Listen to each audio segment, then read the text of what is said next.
Thank you very much for being here again.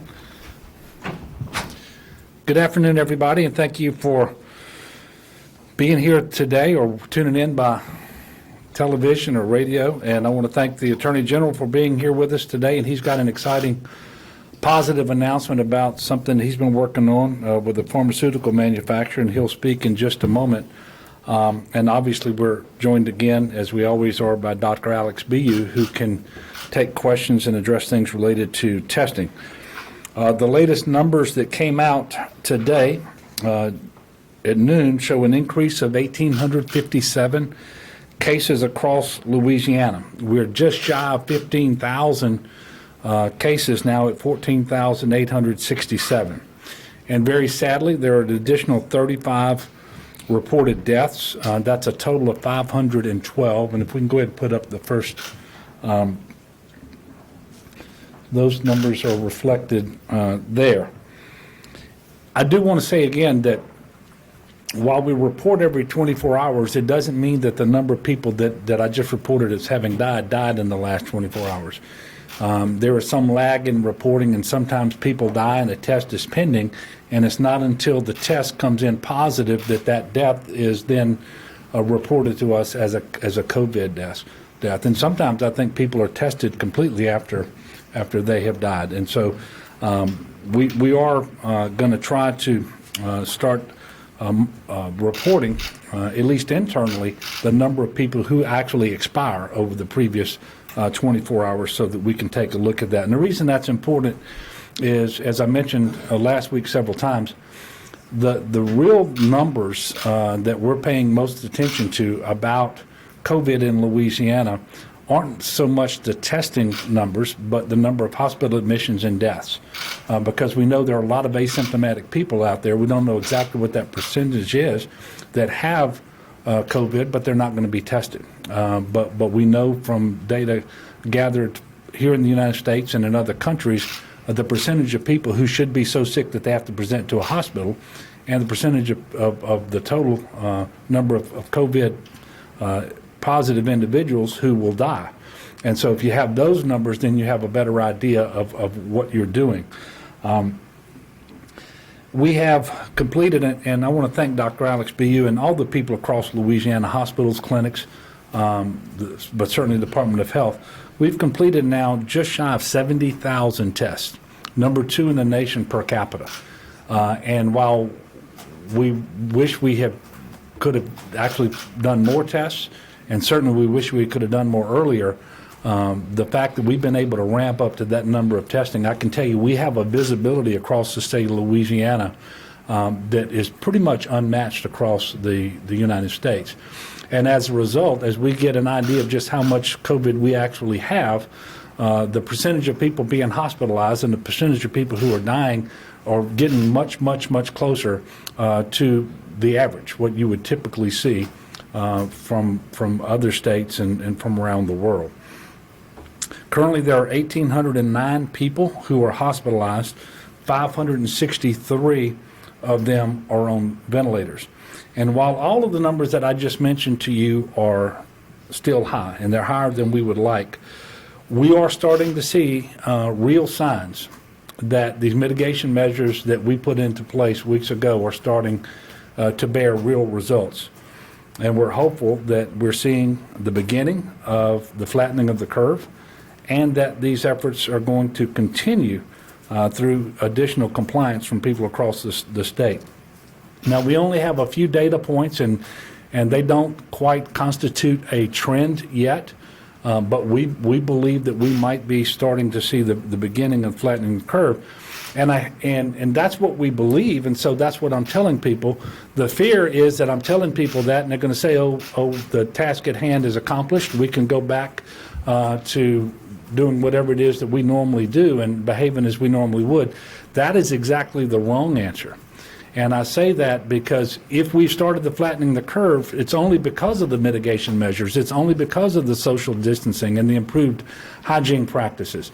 And one thing that the president and the vice president, in fact, the vice president called me yesterday, and then we had another telephone conference today. One of the things he's pointing out is this need to stick with the mitigation measures, the stay-at-home order here, the social distancing, all the good hygiene all the way through the month of April. And he asked me to really stress that to people, and of course that is consistent entirely with what I would want to be telling you anyway. New hospital admissions are down. Now, hospital admissions as a whole are up, but new admissions are trending downward. And as I mentioned to you before, the two numbers that you want to really pay the most attention to are the number of people going into the hospital each day with COVID, and the number of people who are dying each day with COVID. Of the people who are in the hospital, we have an additional 753 ventilators that we've been able to acquire over the last couple of weeks.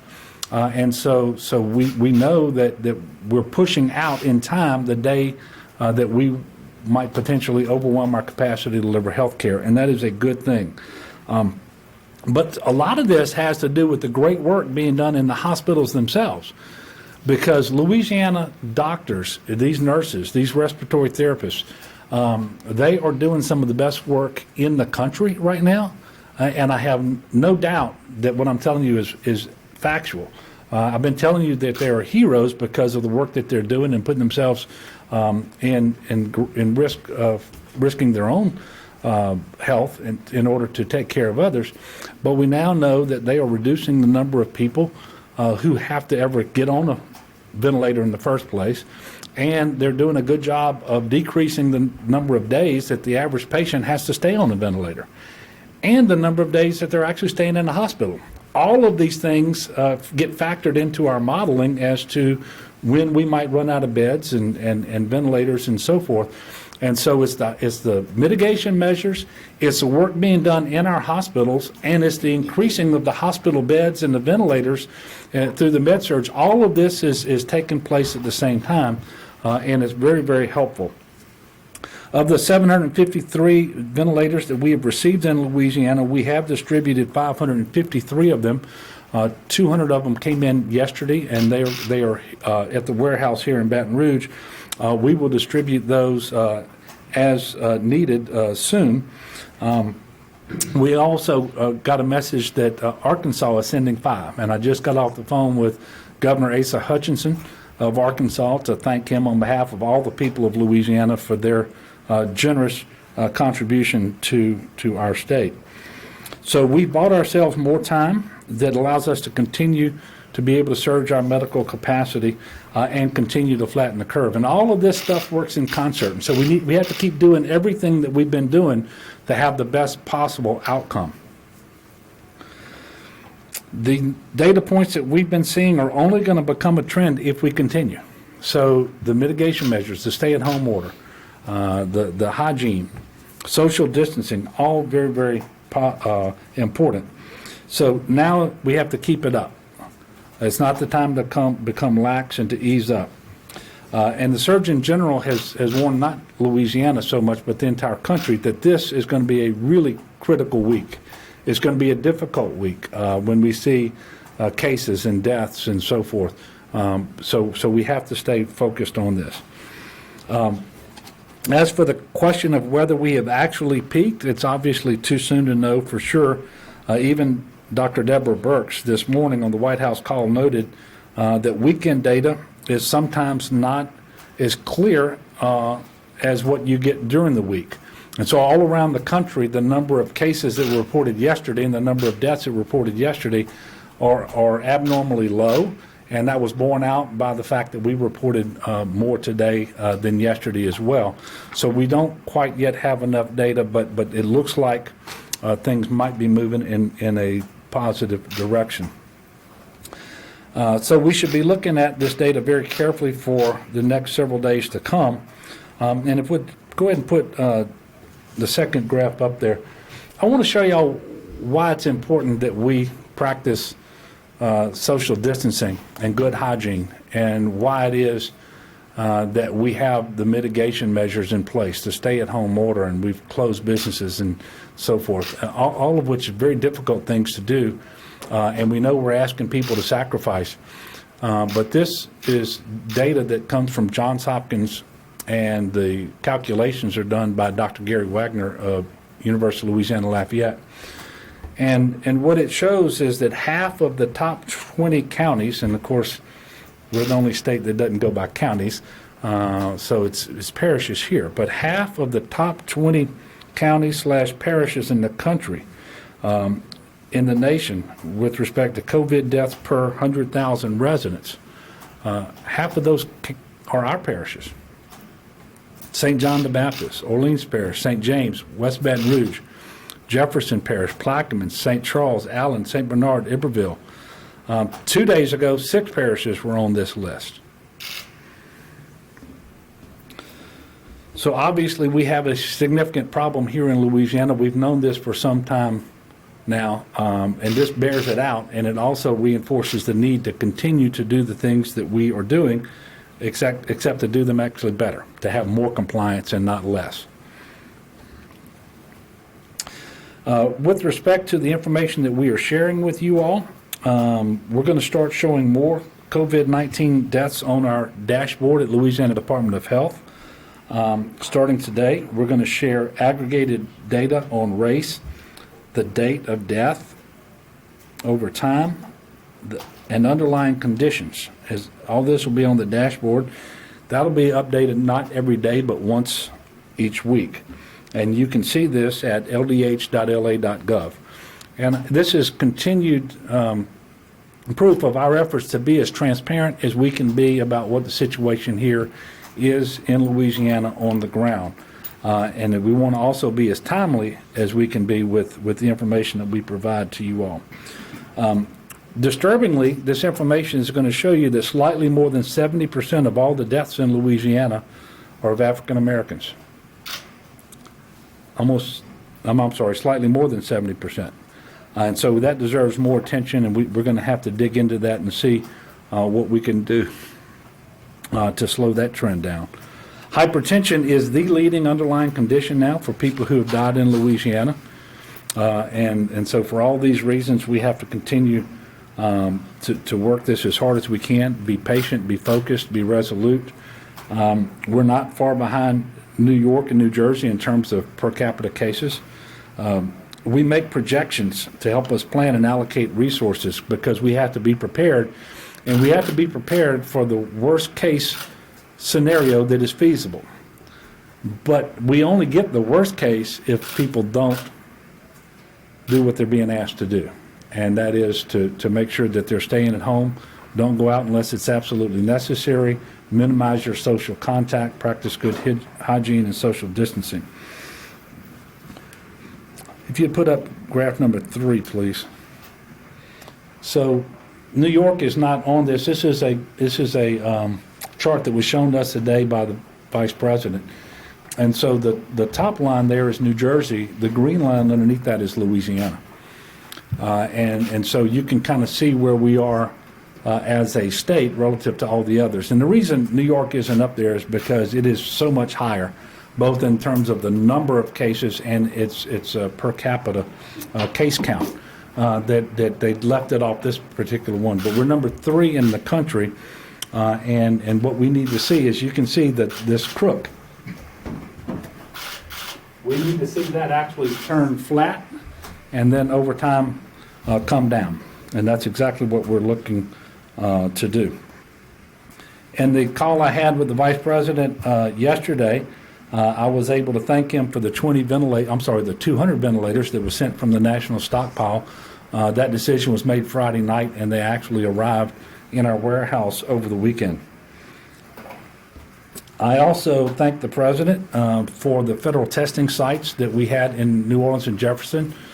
2 in New Orleans originally, 1 in Jefferson. The 2 in New Orleans were since combined because they played a big part in our ability to really ramp up our testing and to know more about the disease in Louisiana and how it was spreading.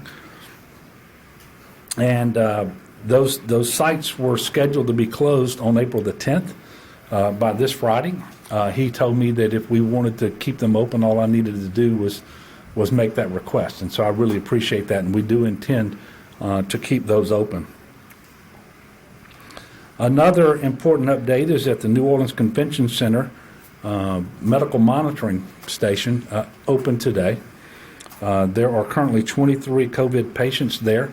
So basically, it's one of those wings. If you were there or if you saw it on TV, what we wanted to do is we want to make sure that we opened it, a soft opening, if you will, so that we could test the systems, make sure everything is working appropriately before we take a lot more patients. And so we have 23 patients there presently. This is a step-down facility, so it's not where anyone can go as a hospital to present with symptoms. You'll get, if you're going to go there, you're going to be transferred there from another hospital. And so nobody should be walking up to that hospital to get care, and nobody should be presenting to that hospital to visit with a patient either, because you're not going to be allowed to visit. And the purpose of it is to allow our Tier 1 hospitals to more frequently rotate their beds and to get people out of the hospital sooner than they otherwise would. And this is another measure that we're taking to try to surge our medical capacity. A note about face coverings, because I know that this over the last few days has become an area of interest to a lot of people. As you should know by now, the CDC recommends that people wear a non-medical mask when they leave home to protect each other from COVID-19. And what you're really doing for the most part is you're protecting others from yourself, should you have it. But if the others are actually wearing a mask, then they're protecting you. And typically, you don't need to do this if you're out exercising and you're going to be a long distance from other individuals. But when you're making those essential trips to the grocery store or to the pharmacy or to the bank or to get gas, and you're just going to have to be closer to other people than is recommended, then that is the scenario under which you would want to have a mask on. And it is still not recommended that you use an N95 mask, which remain in short supply for our doctors and nurses. We need to make sure that they get the medical masks, whether they're N95s or surgical masks, and individuals can use cloth coverings that are relatively easy to manufacture at home. And I want to thank the Attorney General. He brought me a pretty one today that's got the Louisiana seal on it. So I really appreciate that. Now, obviously, I'm not currently wearing a mask because I'm here talking to you all. But if and when I need to go out in public, let's say I'm going to go and look at a facility that we're going to be standing up as a medical monitoring unit or something like that, you will see me in a mask. And I think Alex has decided similarly to wear masks in that situation.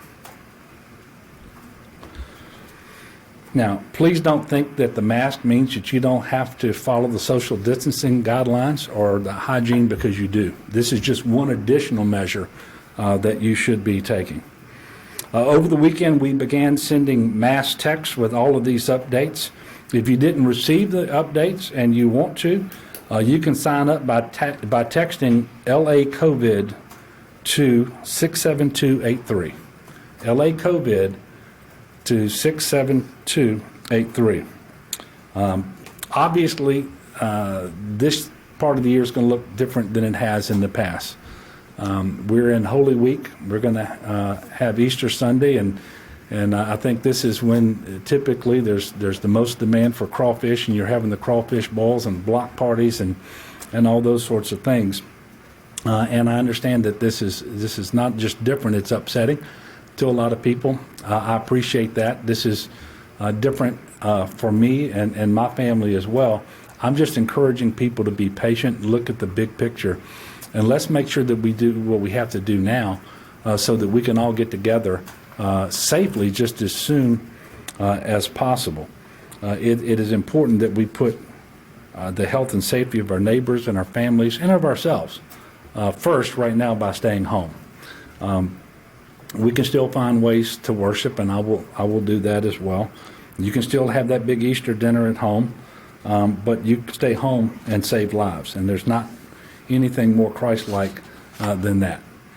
So in closing, I know that a lot of people are feeling some anxiety like they're not in control of things right now. One of the things that we like to do in Louisiana to come together and an experience we can share and actually relive again will be the Saints beating the Atlanta Falcons. That'll be on tonight. You'll recall this game. This was the first game back in the Superdome after Hurricane Katrina.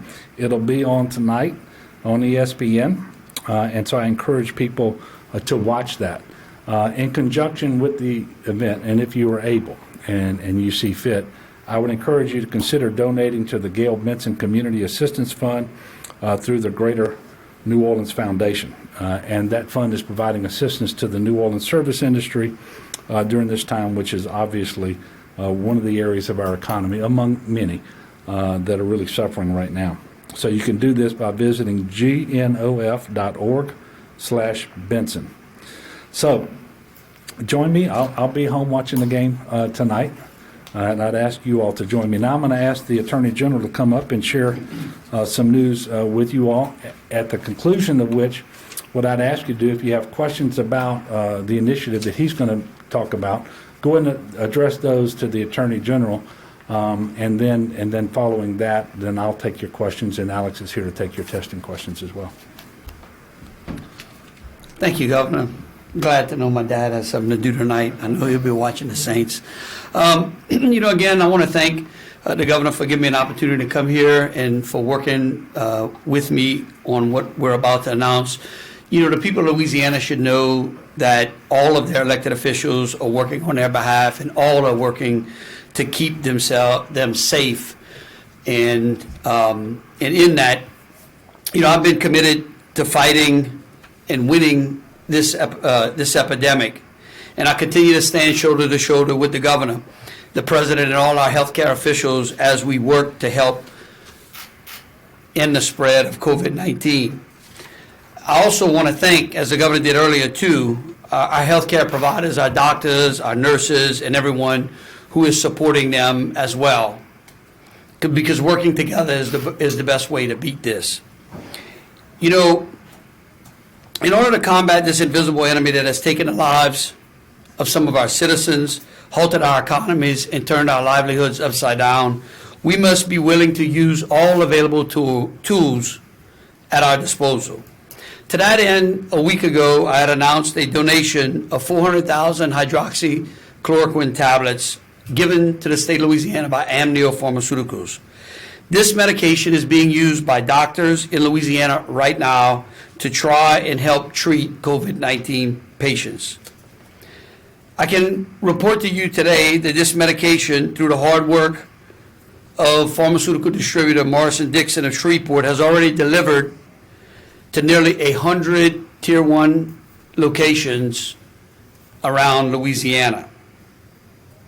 The donation was secured timely, and it coincided with the approval of a clinical study by the LSU Medical School to determine whether or not hydroxychloroquine is an effective treatment against COVID-19. Their clinical actually includes two parts. Part one was the treatment of patients infected by the virus, and part two is to determine whether or not there existed a prophylactic treatment to inoculate our first-line medical providers. I appreciate the LSU Medical School Dean, Dr. Stephen Nelson's kind words in thanking Amneal and ourselves for securing this donation. Today, the governor and I are actually making this announcement together, because to treat patients infected with COVID-19 and utilizing hydroxychloroquine, the drug must be coupled with erythromycin, or more commonly known as Zithromax. As this medication continues to show some promising results around the world, the demand for the drug becomes great. As supplies diminish, our ability for us here in Louisiana to benefit from any of the effects of its treatment could become jeopardized. I would like to note that these drugs are really not experimental drugs in and by themselves. Each of these drugs have been on the market for quite some time, of course used to treat other medical conditions, and have been approved by the FDA and medical providers for those use. Last week, my Chief Deputy Bill Stiles and I contacted Teva Pharmaceuticals a manufacturer of both hydroxychloroquine and Zithromax in its generic form, to discuss the ability of the state to access these drugs for our infection, as our infection rate rose. Because Teva is a named plaintiff in our ongoing opioid litigation, I not only sought out the consent and counsel of the governor, I asked for his further assistance in helping to secure what we're about to announce. So I want to thank him for his help. Today, we are announcing that we have secured an additional medication from Teva Pharmaceuticals, who has made available 8,000 Z-Packs and an additional 75,000 hydroxychloroquine tablets. I want to caution everyone that it is important to remember that these drugs don't represent a silver bullet or a magic wand. However, many medical doctors have chosen to prescribe these drugs to relieve symptoms of the virus in some patients, in some cases allowing the recovery of these patients without the use of a ventilator or hospitalization. That is important. Why? Because any positive results in a patient by these drugs, whether incremental or significant, could potentially allow our ventilator needs to decrease, or the capacity of ventilators that we have to be more readily available. Again, while these drugs are in an experimental phase, it is our hope that the access to these drugs now will allow both LSU's clinical study to continue and patients in Louisiana to have some hope of relief as their local doctors choose whether or not to utilize these prescriptions. Additionally, I'd like to make another announcement or note today. Some people had contacted us to look at the Governor Andrew Cuomo's executive order where he granted immunity for doctors and healthcare workers dealing with COVID-19. For those in the healthcare field, I would like you to know quickly about our existing law. This is something the governor and I discussed this morning as well, and we both, as lawyers, not doctors, agree with. Should a doctor prescribe hydroxychloroquine and Zithromax to a patient in Louisiana in connection with the current COVID-19 pandemic and in accordance with FDA's clinical approval, that doctor's action would likely fall within the immunity statute that we currently already have in Louisiana. Of course, I would note that the facts and circumstances surrounding any incident will always determine whether an individual is entitled to immunity. But as a blanket order, the immunity statutes that we have here in Louisiana go even further than Governor Cuomo's executive order. I will continue to do everything that we can to assist our state's effort to fight this pandemic in Louisiana. I again want to thank the governor for helping us secure this medication, and because it is going to be one more step in helping to protect us here in Louisiana. Thank you. If you got questions for that, go ahead and ask them now, the Attorney General, if you don't mind. Those are, all of those tablets and antibiotics have been secured and are being distributed now, Joe? So the 400,000 tablets of hydroxychloroquine were received last Monday, and half of those have been distributed to hospitals according to their need. The Zithromax and additional hydroxychloroquine, we got an email today that are being packaged and should be here by tomorrow, no later than Wednesday, is what we've been told by Teva. And can you just walk through, you said some of this is involving research at the LSU medical centers. Can you talk a little bit more about what kind of research they're doing? Yes, so, and I believe LSU put out a press release over the weekend on this. They received approval for 2 clinical studies. In those studies, of course, one of them is to actually treat patients that are in university hospitals, right, in Shreveport, Lafayette, Baton Rouge, and New Orleans. And so they will be using those drugs in a combination on patients as they come in and to determine what the effects of the drugs on the virus. Do you know, and maybe this might be better for Dr. B, I've read a couple articles that because hydroxychloroquine has become so much in demand for COVID patients, that lupus patients who deal with them are struggling to get the medication. What do you know about that situation? Yeah, I don't mind answering. That's actually why we're doing this today. One of the big reasons, or one of the great news surrounding the hydroxychloroquine that we got last Monday was actually to relieve that supply, right? So the more we get donated by pharmaceutical manufacturers, the more we get into the state, actually relieves the ability of the supply of hydroxychloroquine so that those patients who have lupus or rheumatoid arthritis have access to that medicine.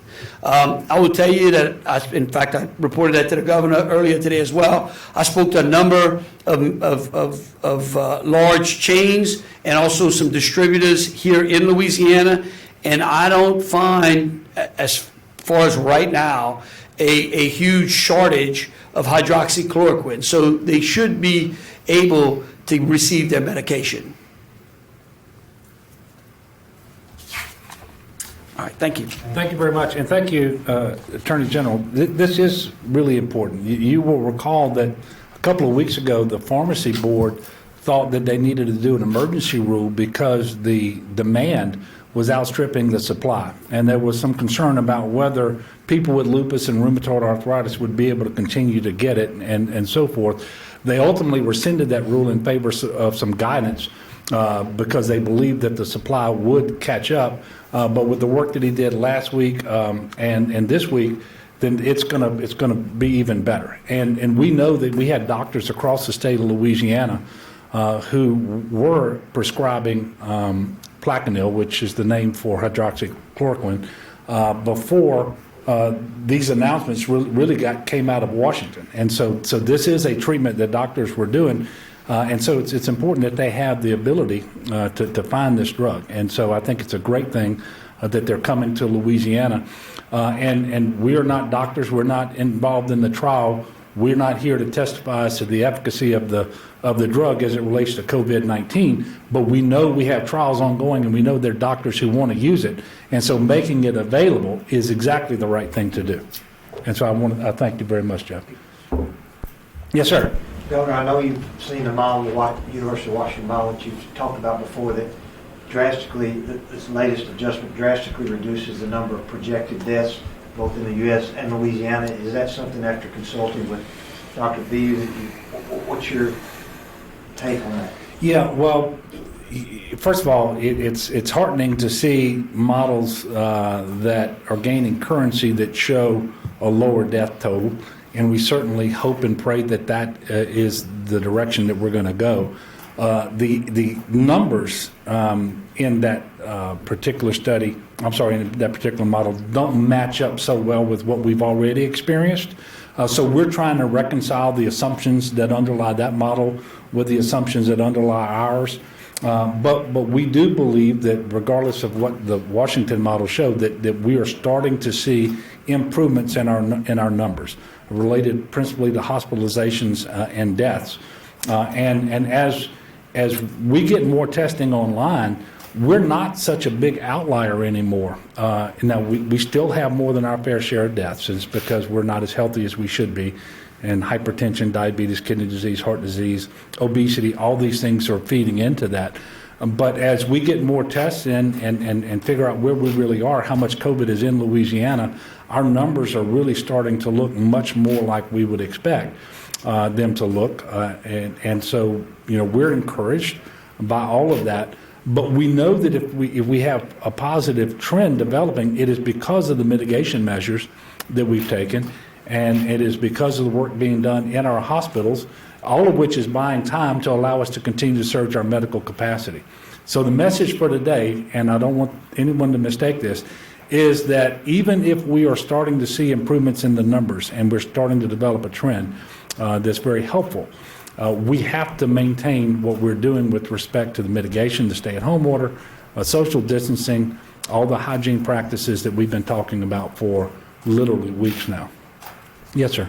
Governor, your administration changed its policy surrounding what it would hand out with gross information on nursing homes. You previously identified the nursing homes, you're no longer doing that. Can you explain the policy rationale for doing that? And also, will you give that information out in response to a public records request?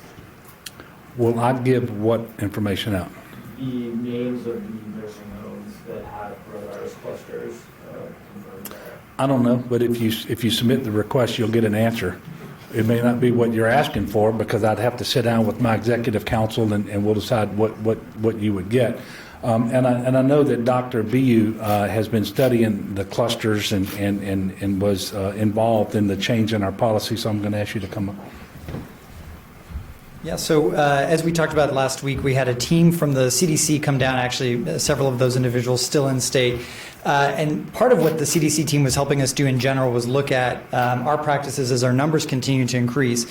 What could we do to maintain our ability to target those areas where contact tracing and slowing the spread through direct contact are still very important, and also manage areas like the greater New Orleans area where we have just widespread community spread of COVID. And then tailored into that was also our relationship with our clusters with nursing homes, and making sure that, most importantly, we're getting accurate information that helps us intervene.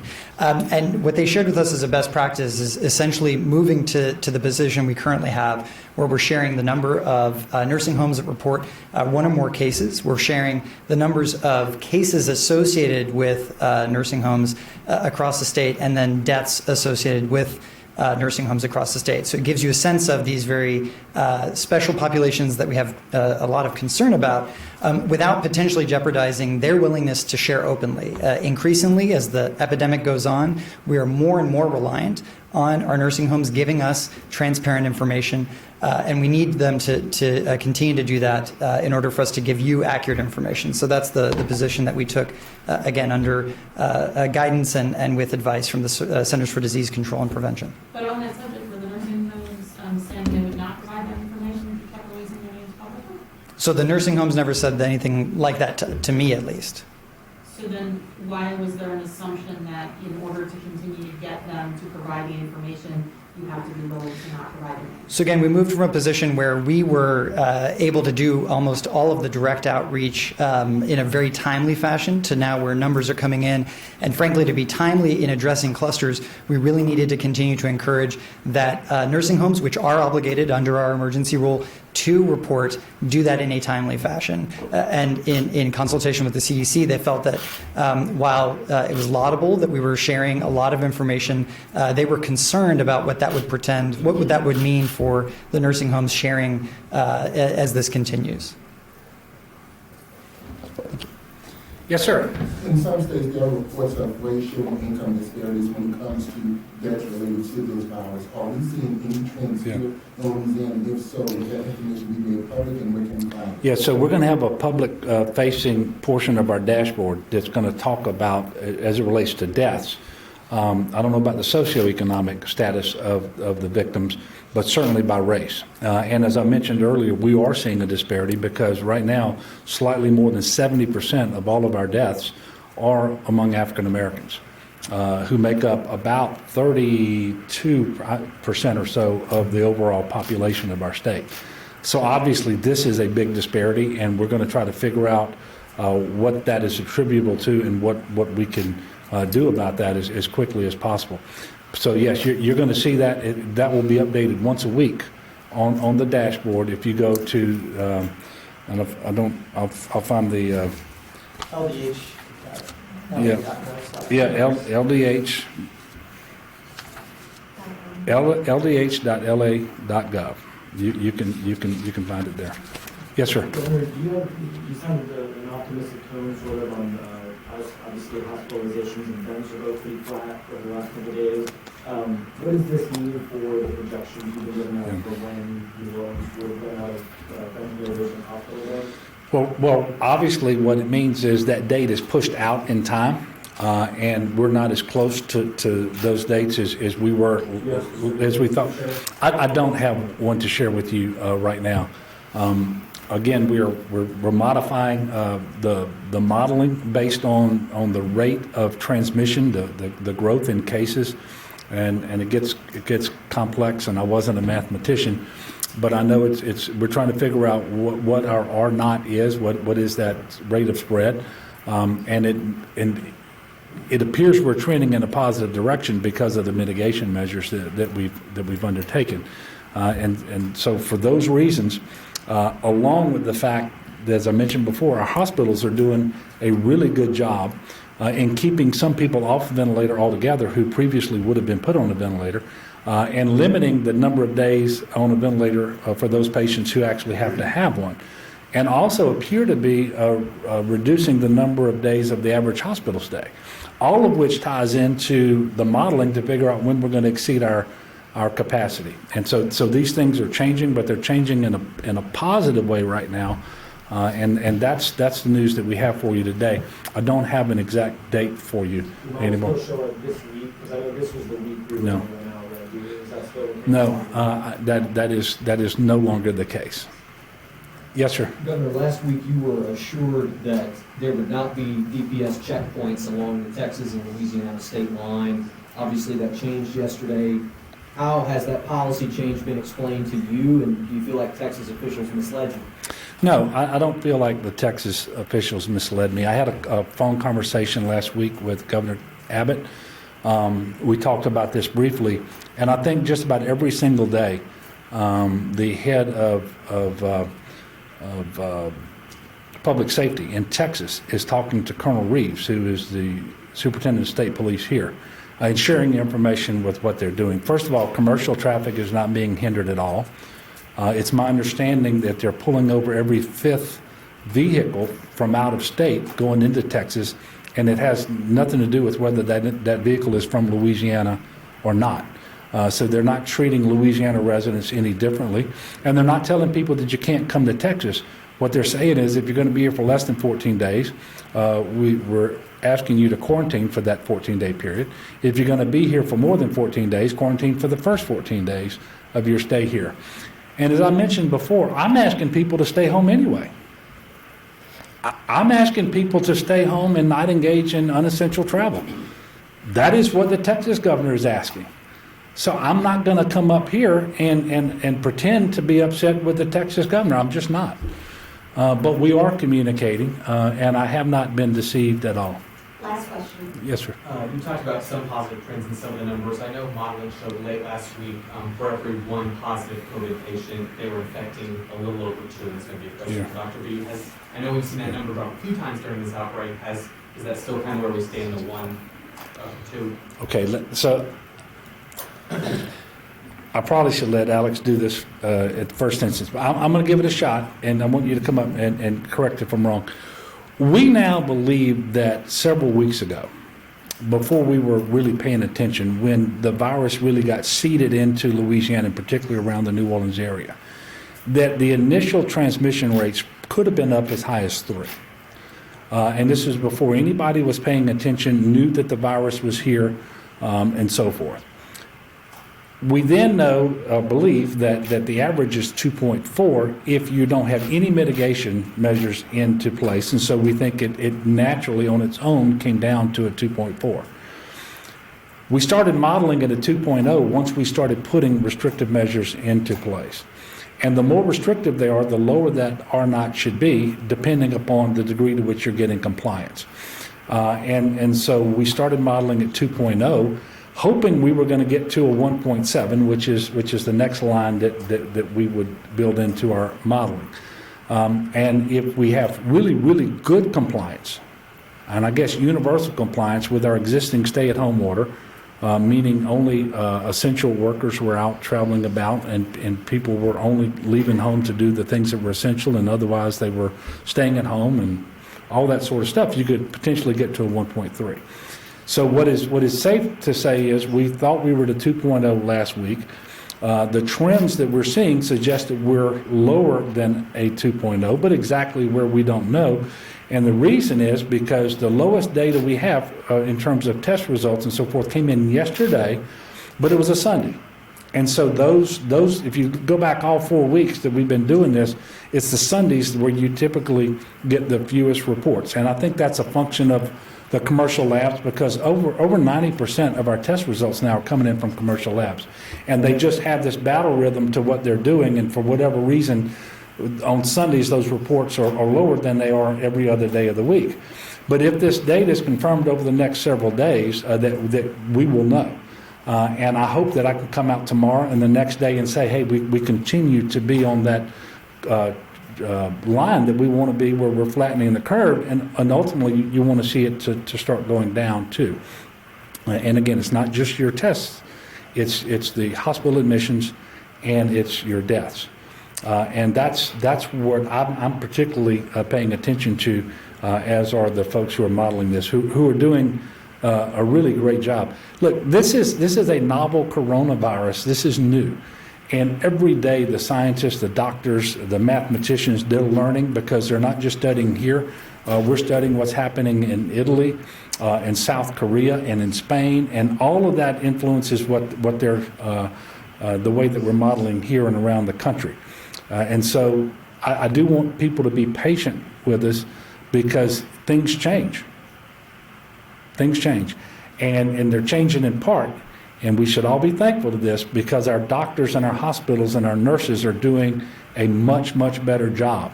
They are learning, developing best practices, and then sharing those with other hospitals and other providers across the state and across the country, really, and that is helping too.